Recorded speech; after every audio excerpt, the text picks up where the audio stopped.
제5장 에디스 마거리트 1894년 11월 27일 서울의 배제학당 강당에서 노블 목사의 주례로 닥터 홀의 추도식이 있었다. 이 행사를 지낸 뒤 홀 부인은 1살 된 아들을 데리고 뉴욕주 리버티의 친정으로 돌아갈 준비를 했다.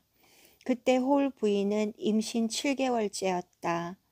그동안 홀 부인의 조수로 병원과 전도 사업에서 성실하게 일했던 에스더 박이 홀 부인에게 자기도 데려가 달라고 간청했다. 홀 부인은 에스더가 오랫동안 갈망해 왔던 의학 공부를 미국에서 할 수 있는 기회가 온 것이라 생각하여 그 청을 응낙했다. 선교회에서도 수락했고 친구들도 약간의 경비를 모아주었다. 그러나 에스더를 남편과 너무 오랫동안 헤어지게 하는 것이 마음에 걸려 홀 부인은 2사람을 다 데리고 가기로 결정했다. 이렇게 하여 홀 부인과 박씨 부부는 서울에서 친구들과 작별을 고하고 12월 7일 제물포에 있는 조지 히버 존스 댁에 도착했다. 며칠 전부터 셔우드가 섭씨 40.4도까지 열이 올랐다. 혹시 자기 아버지로부터 발진 티푸스가 전염된 것이 아닌가 하고 모두들 걱정했다. 그러나 어머니의 치료에 매우 좋은 반응을 보여 출발을 서둘렀다. 그런데 제물포에 도착한 다음 날 아침 일본 나가사키로 가는 배를 타려는 순간 홀 부인은 아기의 몸에 반점들이 생긴 것을 발견했다. 셔우드의 병이 다른 승객들에게 영향을 미칠 것 같아 승선을 연기했다. 존스 씨 댁에 머물며 치료하자 여행에도 지장이 없을 정도로 회복되었다. 그러나 예약한 차이나호가 이미 일본을 출발 미국으로 떠나버리지 않을까 하고 홀 부인은 걱정이 되었다. 일본으로 항해하는 50시간 동안 파도가 너무 심해 어른들은 멀미로 아무것도 먹을 수가 없었다. 셔우드는 멀미를 하지 않았다. 다행히 항해 도중 선장의 부인이 셔우드를 계속 돌봐주었다.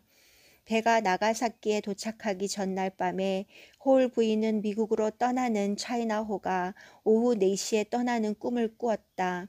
그래서 이 꿈 이야기를 선장에게 했더니 그는 그렇게 됐으면 좋겠지만 항해 스케줄대로 출발했다면 이미 그 배는 떠나고 없을 것이라고 말했다. 배가 나가사키에 도착하자 선장은 홀 부인에게로 뛰어오면서 말했다. 당신 꿈이 맞았어요. 차이나호는 아직도 부두에 정박 중입니다. 오늘 오후에 떠난답니다. 승객들에게 심한 배멀미를 하게 했던 바로 그 폭풍 때문에 차이나호는 출범을 연기했던 것이다. 이 배는 12월 16일 일요일 그들을 태우고 출발했다.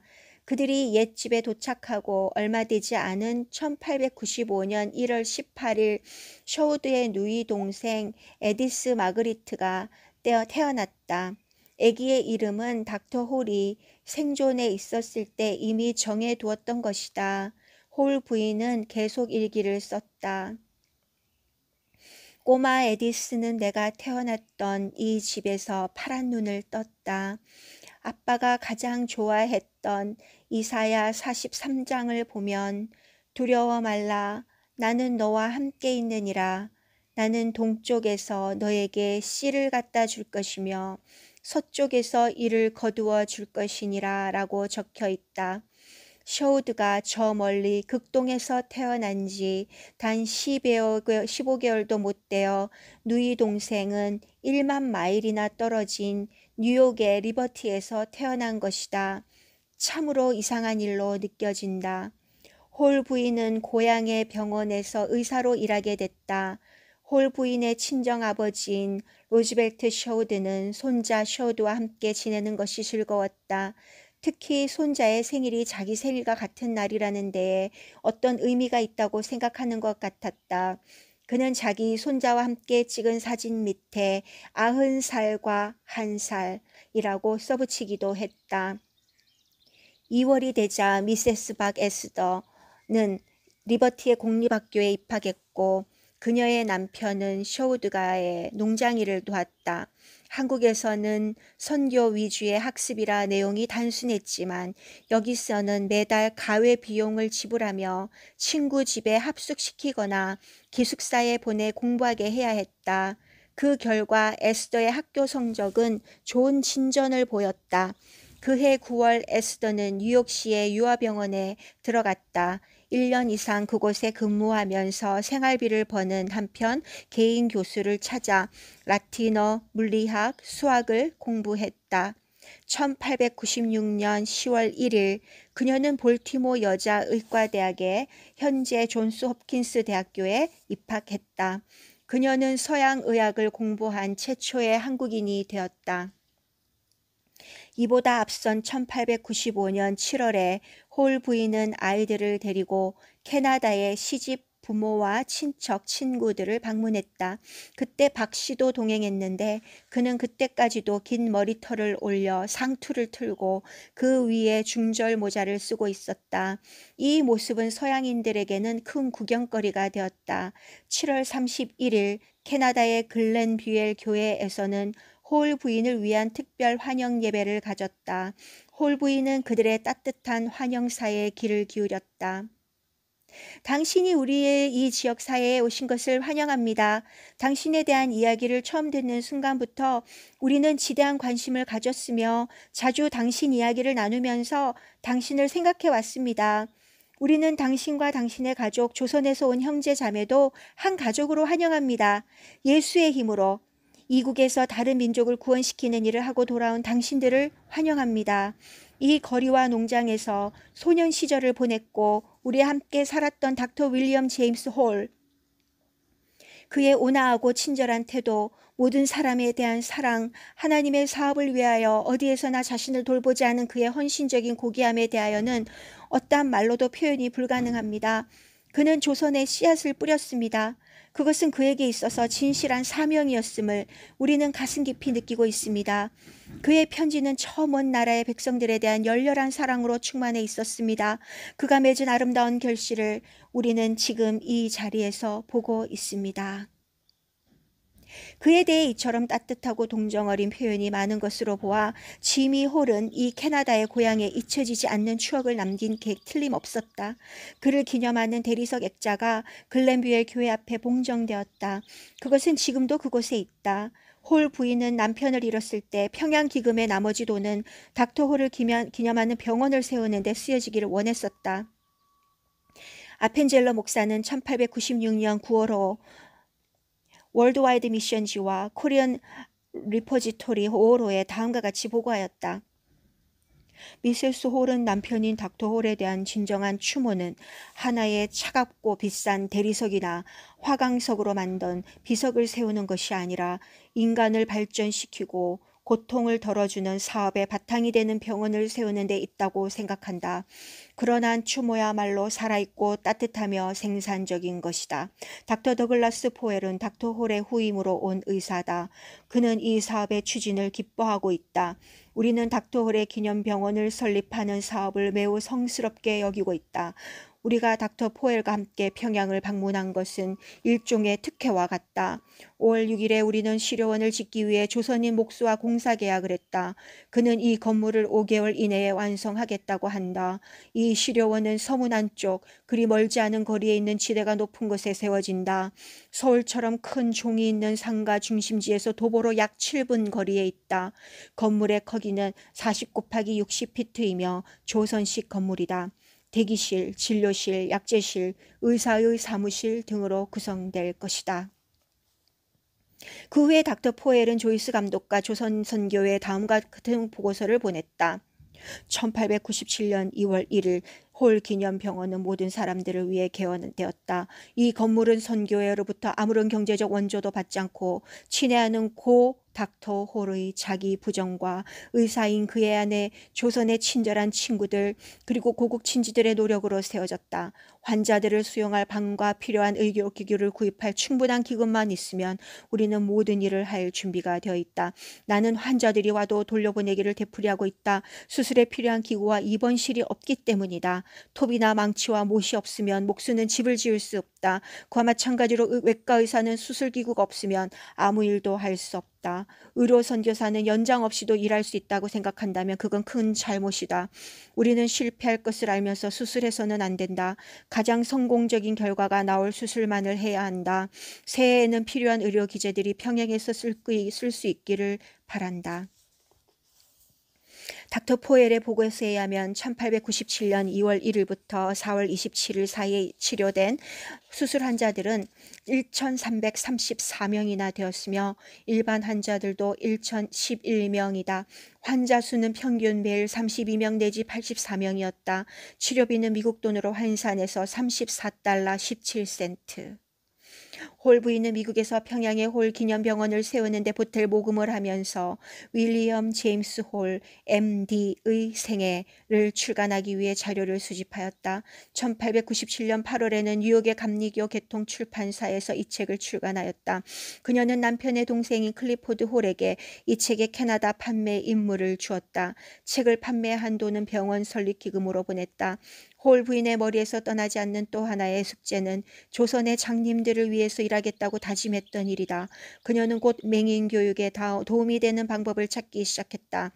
프랑스 파리의 맹인교사인 루이스가 개발한 점자책으로 1829년에 출판된 것이 있었다.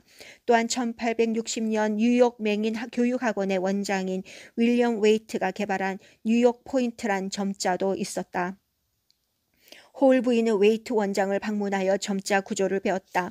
여러 가지 점자 구조들을 비교해 본 그녀는 뉴욕 포인트가 조선어에 가장 적당하다는 결론을 내렸다. 1897년 가을 홀 부인은 조선의 부름을 더 이상 외면할 수 없었다. 그녀는 애들을 데리고 조선으로 돌아가 그곳에서 남편이 시작한 사업을 성사키로 결심했다.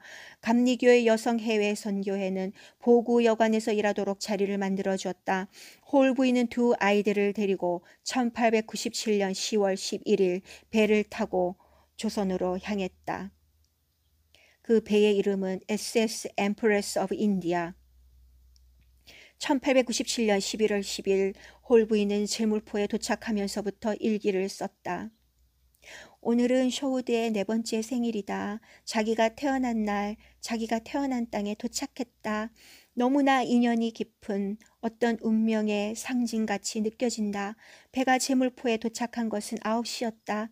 오전 10시 삼판을 타고 육지에 도착했다. 상륙했다. 이 시간에 바로 4년 전 쇼우드가 이 세상에 태어난 것이다. 그러나 지금은 그를 반겨줄 사랑하는 아빠가 없다. 존스 씨는 미국의 세인트 폴에서부터 우리와 동행한 그의 아내와 갓난 딸을 맞이하러 나와 있었고 포웰 부인은 동생인 닥터 릴리언 해리스를 마중하러 평양에서 와 있었다.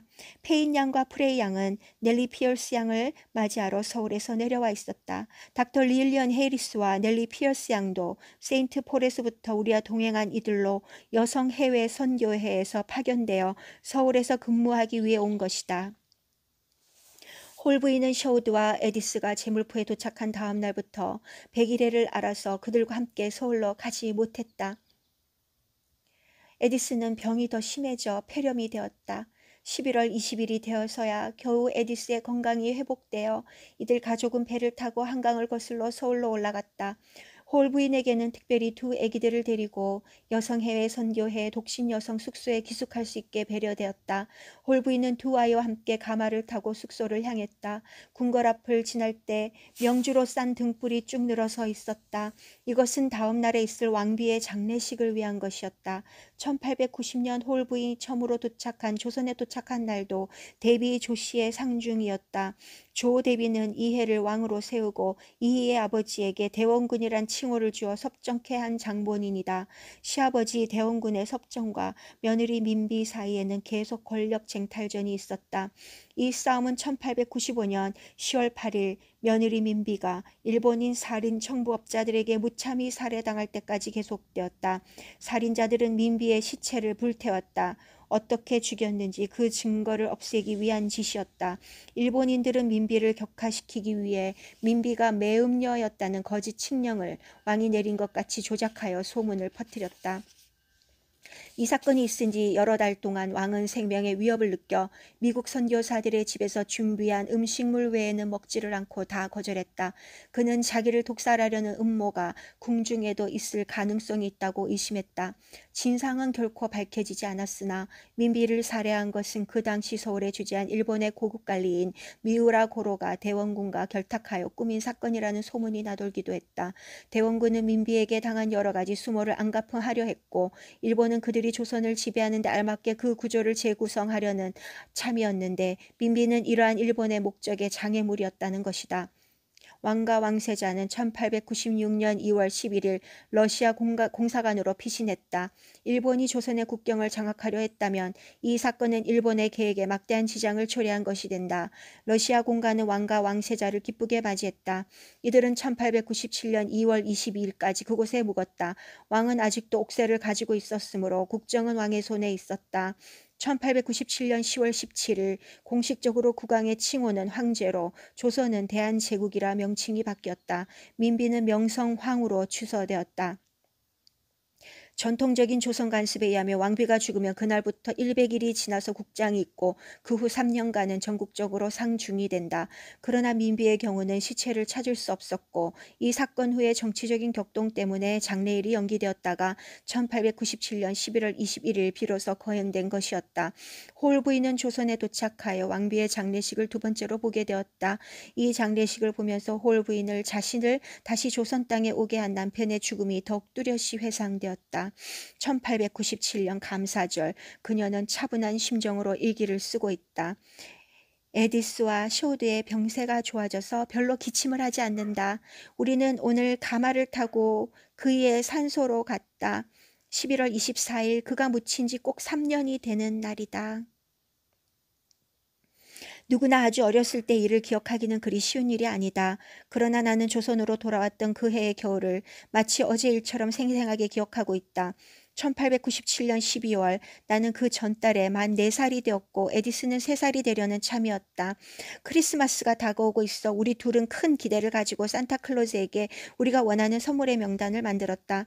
누이 동생은 조선 애들이 동생들을 덩이 업고 다니는 것처럼 자기도 업고 싶어서 실물 크기의 인형을 원했다. 나는 조선 애들의 것 같이 집에서 만든 조잡한 것 말고 바람처럼 빨리 달릴 수 있는 좋은 썰매를 원했다. 엄마는 우리들에게 아버지가 살아계셨을 때도 곧게 자란 크리스마스 트리로 쓸 소나무를 구하기가 힘들었다고 했다. 그러나 문지기 박서방이 우리들을 데리고 좋은 나무를 구하러 멀리까지 가주겠다고 하여 우리는 흥분했다. 우리 집에는 벽난로가 없었기 때문에 선물이 담길 양말을 걸 곳이 없었다. 대신 장식된 나무에 걸었다. 꼬마 에디슨은 좋아서 어쩔 줄 몰랐다. 어머니에게 있어서 에디슨은 아름답고 소중한 보물이었다. 어느 정도로 어머니의 위안이었던가는 어머니의 일기가 증명한다. 에디슨은 병자들, 특히 병난 아이들에게 얼마나 큰 관심을 갖는지 모른다. 낮잠을 잔 뒤에 에디슨은 시료소를 자주 찾아왔다. 밤에는 하나님 모든 조선 애들에게 축복을 주셔요. 머리에 뭐가 났고 눈이 아픈 병원에 있는 애기들에게 축복을 주셔요.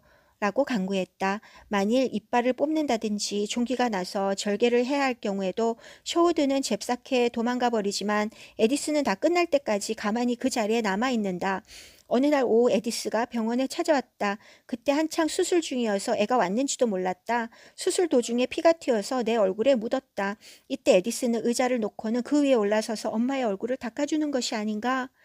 나는 이 애가 자라서 후에 의사가 될 것으로 믿는다.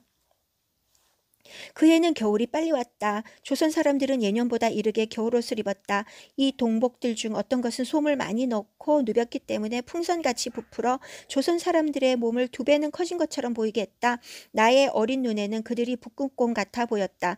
에디스와 나는 간혹 다른 선교사들의 아이들과 어울려 놀았으나 대부분은 둘이서 놀았다. 에디스는 생일날 그레첸 존스로부터 큰 인형을 선물로 받았다. 인형은 갈색 눈에 연한 황갈색 머리였다. 우리는 이 인형을 가지고 함께 놀았다. 이렇게 재밌게 노는 사이에 겨울이 지나갔다. 얼음이 녹고 조선 사람들도 일시에 원래의 몸 크기로 돌아갔다. 그래서 우리는 봄이 왔음을 알았다. 조선에서는 봄철이 가장 찬란한 계절이다. 앵두, 복숭아, 살구나무꽃이 만발하여 장관을 이룬다.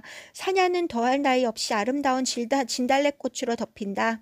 이때는 내시로 가기에 아주 좋은 시기다. 다행히도 어머니는 오랫동안 갈망해온 평양으로 임명이 되었다. 우리는 1898년 4월 29일 서울을 떠나 제물포에서 배로 갈아타고 항해하여 5월 1일 평양에 도착했다. 이 날은 전에 갓난애였던 내가 평양에 도착했던 그날로부터 꼭 4년이 되는 날이었다. 우리는 집이 준비될 때까지 노블씨 가족과 함께 귀가하기로 되어 있었다. 도착한 다음 날 우리가 살 집을 보았다. 손질만 조금 하면 될 정도였다. 에디스는 마당에서 흰 민들레꽃을 한 줌 따들고 섬광같이 빨리 집 안으로 뛰어다녔다. 우리들은 말할 수 없이 행복했다. 그러나 우리들의 행복은 잠깐이었다. 세 사람이 모두 이질에 걸렸다. 에디스가 가장 심했다. 병이 난 석주일 동안 에디스는 너무나 구토증과 통증이 심해 아편까지 썼지만 고통은 가라앉지 않았다. 에디스가 우리를 떠난 후 쓴 어머니의 일기는 지금도 나를 울린다. 5월 23일 새벽 3시 30분에 다시 고통스러워했다. 병이 난 후 처음으로 안아달라고 했다. 심히 고통스러워하는 이 작은 얼굴. 아침 10시경에 나는 흰 민들레꽃을 에디스의 손에 쥐어주었다. 아기는 좋아서 오랫동안 쥐고 있었다. 그래서 나는 웹 할머니, 그레엄 리 목사의 모친에게 아기의 간호를 부탁하고 잠깐 눈을 붙이려고 나갔다. 의사 웰스와 포엘이 교대로 아기를 돌봐주었다. 오후 3시 아기의 손과 발이 차다. 얼굴과 몸은 뜨거워 핫시 103도 2부. 6시 45분 애는 쉬지 않고 숨을 몰아쉬고 메스꺼워했다. 7시 15분 열은 핫시 105도. 7시 30분 피하 주사. 8시 오빠의 작은 숟갈로 아이스크림을 조금 주었더니 받아 먹었다. 8시 25분 열은 핫시 106도. 숨이 가쁘다. 나는 아기를 팔에 안고 전에 낮잠 재울 때 하던 것처럼 흔들어졌다. 애는 훨씬 조용히 숨을 쉰다. 만족한 것 같아 보인다. 아기의 얼굴은 평화스러워졌고 호흡의 간격도 길어졌다. 크게 뜬 눈으로 엄마를 보면서 이 작은 영혼은 이렇게 떠나갔다. 오후 8시 40분 에디스는 이 세상에 태어나게 해주신 하나님의 품으로 돌아갔다. 1898년 5월 23일 월요일. 또 하나의 엄청난 슬픔이 우리에게 닥친 것이다. 우리의 첫 슬픔. 닥터 홀이 우리 곁을 떠날 때 하나님이 주신 보석같이 귀하고 우리의 위안이었던 에디스가 평양의 새 집에 정착하기도 전에 우리 품을 떠난 것이다. 하나님이 에디스를 데려갔다고 하자 쇼우드는 첫마디에 아빠가 아기를 너무나 원했기 때문에 하나님이 데려가셨을 거예요 라고 했다. 에디스에게 마지막 단장으로 고운 흰옷을 입힌 뒤 나는 쇼우드를 데리고 갔다. 쇼우드는 이미 영원히 떠난 육신뿐이라는 것을 아는 듯 했다. 쇼우드는 클로버 꽃을 꺾어서 에디스의 손에 놓아주었다. 쇼우드는 슈두바하는 듯 하면서 이마에 키스를 했다. 장례식 뒤에도 흰색의 관에 누운 에디스와 마지막 작별을 하면서 이마에 키스를 했다. 쇼우드는 그 당시는 아무 말도 하지 않았으나 그 어떤 차가운 것을 대하면 야, 이건 상당히 찬데 꼭 에디스의 이마같이 차구나 라고 여러 번 말하곤 했다. 이러한 에디스에 대한 마지막 기억은 여러 해 동안 내게서 떠나지 않았다. 아마도 어머니가 짐작했던 것보다 훨씬 큰 충격이었던가 보다. 오랫동안 잠잘 때 가위에 눌려 고생했고 자주 한밤중에 깨어나 혼자서 느껴 울었다.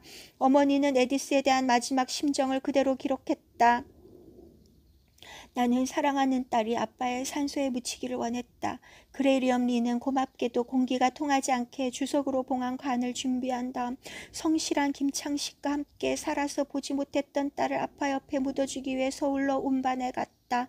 에디스가 가는 여로는 아빠가 생전에 자주 왕래하던 길이다. 5월 26일 평양을 떠나서 6월 1일 서울에 도착할 예정이다. 서울의 아펜젤로 목사한테서 에디스의 장례식에 대한 내용이 담긴 편지가 어머니에게 도착되었다. 어제 정호, 김창식 형제가 우리 집 문 앞에 도착했습니다. 나는 당신이 에디스가 이곳 아빠 산소에 함께 묻히기를 원함을 알고 김씨가 도착하기를 기다리고 있었습니다. 피어스 양은 한 다발의 모란을 샀고 아내는 흰색의 장미 화관을 만들었으며 앨리스는 흰 장미로 십자가를 만들었습니다. 이 꽃들을 관 위에 놓고 나는 성경을 읽었습니다. 나는 부활이요 생명이니. 그리고 우리들은 조선말로 노래를 불렀습니다. 주님의 품 안에 잠들라, 축복의 잠을 들라. 그런 다음 꽃들을 치우고 여러 형제들과 나는 관을 내렸습니다. 이어서 매장 예식을 거역한 뒤에 모두 주기도문을 외웠습니다. 김 형제에게 기도를 인도하게 했습니다. 모든 의식은 훌륭하게 그리고 감명 깊게 진행되었습니다. 당신이 원한 그러한 예식인 줄로 알고 있습니다.